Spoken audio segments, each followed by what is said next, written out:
Здравейте, това ще бъде едно видео, в което ще покажа как се вгражда упражнение, направено на сайта на Learning Apps и след това вградено вграждането му в Moodle. Има два начина. Един от начините е да се използва кода, който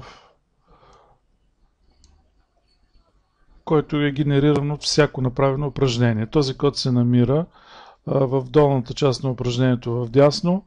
Адрес в интернет, това е просто адрес за даване на линк към него, а самото вграждане е най-отдолу. Записвам това заглавие, този код. Copy.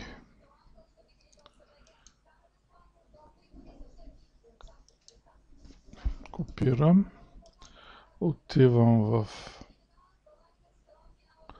Moodle и в момента съм в режим на редактиране на мястото, където искам да създам един ресурс, в който ще вградя това упражнение. Кликвам на добавяне на ресурс и си избирам страница.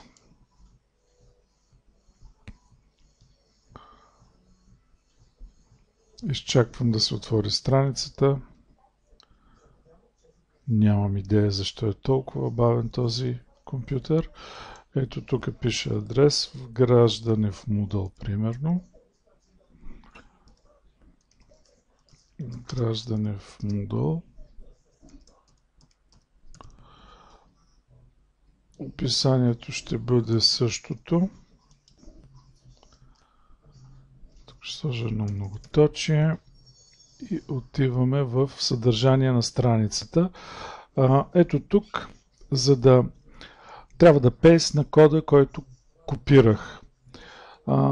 Това обаче не може да стане там, където примерно поставям текста, там където поставям картинките, а става на едно друго определено място. Трябва да разгъна менюто и да кликна ето тук, върху тази иконка, която се казва редактиране на HTML код. Т.е. по този начин аз активирам HTML кода на тази страница. Кликвам върху нея, излиза ми този екран и ето тук вече трябва отново да мина, за да взема този код, защото направих едно друго копиране. Копирам кода и се връщам, за да го поставя. Така, давам обновяване и вече мога да забележа упражнението ми, което е вградено. Пиша запис и показване, за да го видя как ще изглежда.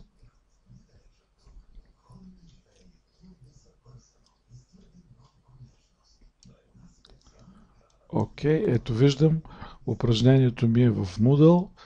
Студента би могъл да го направи това упражнение и да се види резултата. Проблемът е, че преподавателят няма да може да види този резултат. Затова има още един вариант, който ще бъде вече в отделно видео, където същото това упражнение трябва да се запише в формат SCORM и след това да се вгради в Moodle чрез дейността SCORM. До следващото видео.